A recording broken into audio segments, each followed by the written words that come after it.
This is the stuff out of a movie. This is what makes people have nightmares at night. And you instigated it. Devin McGee, cause number 38631. Your Honor, I'll wait for my client, but he's informed me that he wants to withdraw his plea. Yeah, I already know that. All right, sir, you Devin McGee? And Mr. McGee was previously in court, entered a plea of guilty to the first-degree felony offense of burglary of a habitation with the intent to commit aggravated assault. And that was, the agreement was for a cap of 30 years in the institutional division of the Texas Department of Corrections. I have received a pre-sentence report. Has everyone had an opportunity to review that report? Yes, Your Honor. I have.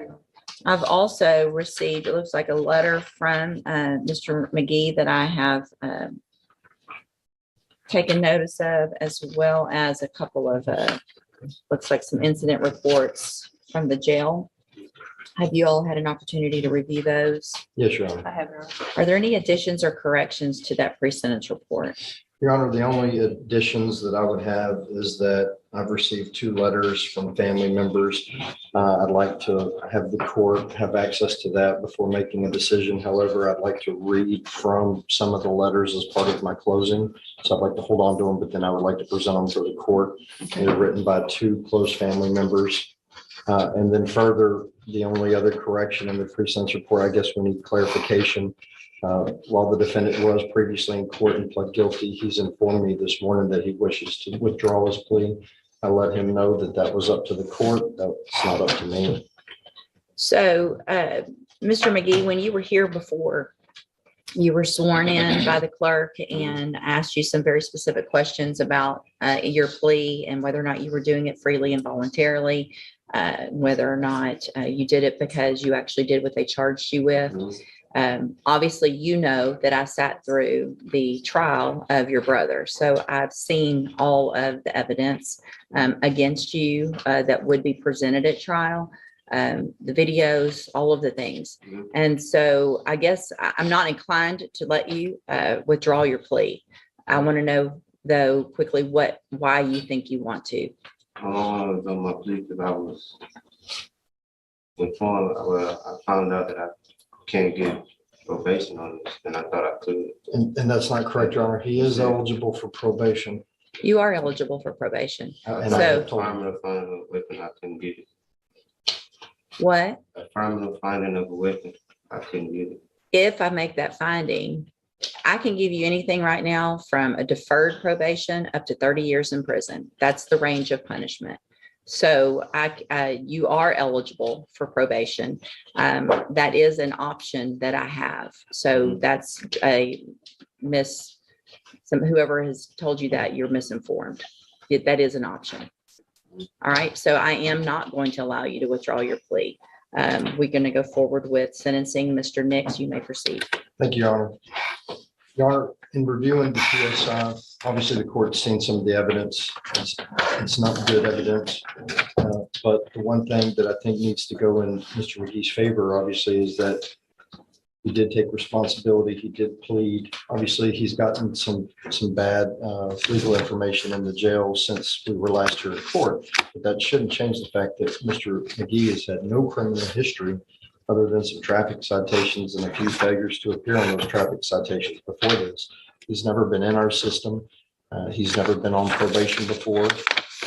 Never been sentenced to prison before because he has no criminal history. Mr. McGee did not live the same life that many of us have lived. And one of the letters that I received from a close friend, they've known Devin since 2017, so approximately 6 years. Not only did they speak very highly about how Devin would typically put himself before others, and he had a very rough childhood. His mother passed away in front of him at the age of 27. They had no father figure. They were tossed and moved around with their 3 aunts from 2007 to 2017. They both suffered physical, mental, and verbal abuse from 2 of their aunts. Mr. McGee also has a 3-year-old child. he's never really stood much of a chance. He's never had a positive male figure in his life. And that's not my words. Those are the words of close friends and family members that have kind of written on his behalf. They were completely shocked and said that this was out of character for him to partake in this crime. They believed that he was following his brother. They said that this is not who Devin is. Obviously, the court has just what it has in front of them, which is the evidence from that case. And if you just look at the evidence in that case, obviously it's going to give you pause because of the nature of and the violence that took place in the offense. While my client understands the law of parties and he knows that he's just as responsible for whatever his brother did that day, I will say that he was not the aggressor or the main aggressor in the situation. The crime that they committed was despicable, and he would agree with that. He thought that he was going over there to retrieve stolen property. He did not know that his brother was going to start shooting. And in visiting with Mr. McGee, I believe he was also a little afraid and didn't know what to do in the situation once it started going further and beyond what he thought it was going to be.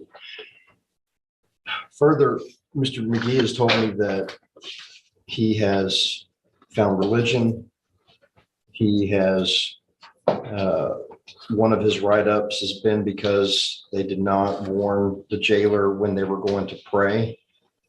So that was one of the write-ups that he had. He also had a jumper malfunction with his buttons.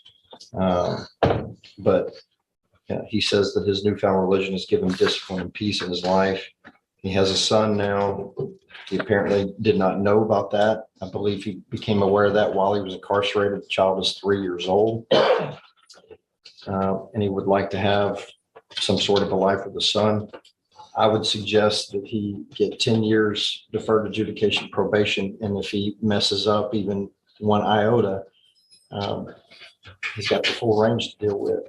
So I would suggest that he get 10 years deferred probation, be put on intensive supervision, 0 tolerance, and actually be given a chance, because based on his criminal history, this is not who he is. This is not, and I hope the court doesn't take into account the fact that he tried to withdraw his plea today. I think he got some bad information. No, I'm not worried about that. Yeah, he got some bad information in the jail, but he is eligible for probation. I would ask that he get probation, and I'd give Mr. McGee a chance to address the court and explain why he should get probation. I would love to hear this. First and foremost, I would like to apologize to the victims in my case. I didn't know, like my lawyer said, I didn't know that my brother was going to go over and sue him. He told me. Hang on a second, Devin. Just stop. All right. Y'all went over there with a gun. Hang on. I've watched the video. And you were the one who egged your brother on the entire time. I'm not even sure that your brother would have done what he did had you not been there. Just in his face, do it, do it, do it. I've seen it. Hang on. I've seen it. There's probably nothing you can say right now that's going to help anything, because all you're doing is trying to not take responsibility instead of taking responsibility. Ms. Malfino. Thank you, Judge. You just took the words right out of my mouth. Sorry. We were having no criminal history. We saw him go from 0 to 100 in a matter of 2 hours. On behalf of the Jones family, we appreciate the court taking the time when we addressed Tevin's case to carefully consider all of that evidence. This is a unique situation where I don't even feel like I need to argue the PSI. You have everything in front of you. I know you recall it. I know you remember it. I know you know the violence there, and he was responsible for those actions. He needs to be held responsible. I appreciate Mr. Nick's argument. I respect him immensely as a professional. He's just doing his job. The words probation are just absolutely ludicrous for this case. I think Jason said it best when he told you this is not a gift to Devin. This is a gift to them, to let this be over, to stop the nightmare. They deserve to have some peace from this. Your brother's gone for the rest of his life.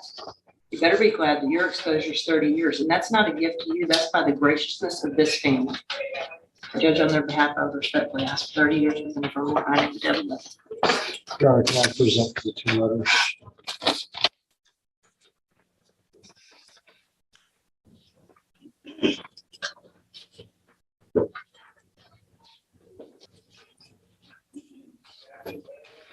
So, I mean, I appreciate Mr. Nick's argument. I appreciate these letters. The problem with these letters is I don't know.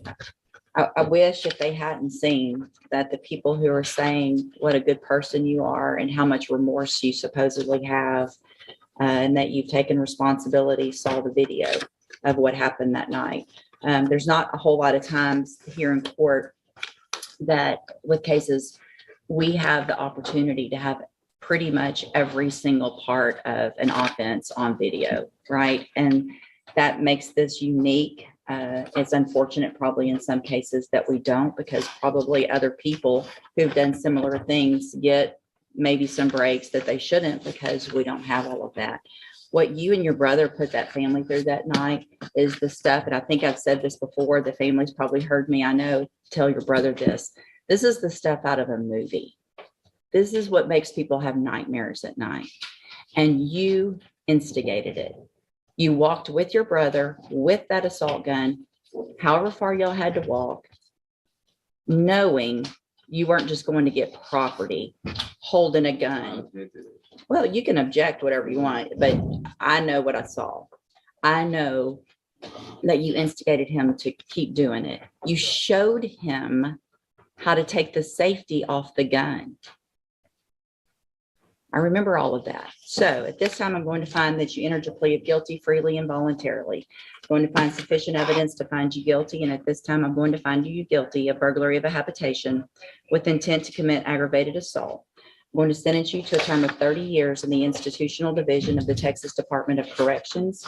I am making an affirmative finding of a deadly weapon. You will receive credit on that sentence for any time that you've been in custody that the law gives you the right to receive. I'm handing you the trial court certification, Mr. Nix, that shows this was an agreement. So you have waived any right to appeal. You've also been handed a written admonishment regarding your ineligibility to possess a firearm or ammunition. You should thank Mr. Nix. He did an excellent job for you, limiting your exposure, and on behalf of the family, to give you that opportunity to have it limited at 30 years. You're very lucky, and I hope you take advantage of this. When you get out, you're still going to be young and have an opportunity to live a life, and you can choose. I hope you really have found religion and that you keep that, and that when you get out, you prove yourself that you're not that type of person. All right. Good luck to you. You can go back with the bailiff. Yes. Hang on. Absolutely. Hang on. Can y'all clear the table so he can have a seat where they're going to do a victim impact statement? Devin McGee, October the 8th, 2021 is a date that me and my family will never forget. You and your brother attempted to kill my husband, Jason. You and your brother tried to kill our innocent little dog as you entered our house. Prior to entering the home, the same very home that Jason and I built for our family, that we raised our family in, raised our children in, and it also became the home of our grandson, your nephew. You both taunted us for what felt like a lifetime. I will never forget the sounds of bullets spraying through our home. I will never forget the visual of seeing my love, my soulmate, my husband, the father of my children, the grandfather of my grandchildren, slumped down in a bathtub filled with blood, glass shattered everywhere. The sight of spent casings and shattered glass, spent casings that kept being discovered long after the crime was committed. You two had one goal in mind that night, and you both know that is correct. The goal that you both had was to kill every one of us in the home that night. And I'm here to tell you, look at me. I'm here to tell you failed. You are worthless.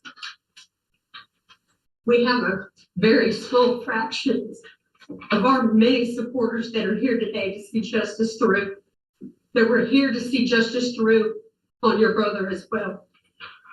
Our lives are forever changed. They'll never be the same. But one thing that we can take stride in and knowing and going forward in is that justice is served. Justice is never fully served to the victims, as this is something that we have to go forward with ourselves and deal with on our own behalves. There's nothing that no one can fix. I hope that you are filled with fear every single second of your life. I hope that every time you close your eyes at night, you see my face, you see my husband's face. We are survivors of the crime that you and your brother purposely committed that night. And I'm here to tell you, don't ever mess with the Lord's creations. On behalf of my husband and I, and on behalf of our family and friends, we want to give our immense gratitude and sincerest appreciation to Port Neches Police Department, Nederland Police Department, Groves Police Department, Port Neches Fire Department, all medics involved, Jefferson County District Attorney's Office, Philip Smith, Ashley Malfino, investigators Troy Robinson and Brandon Crowder, Port Neches Police Department Detective Scott Thompson, Krista St. Elizabeth Trauma Physicians, and last but not least, to you, Honorable Judge Raquel West, thank you for all your support. Good luck to all of y'all. Thank you all. You can go back with the bailiff.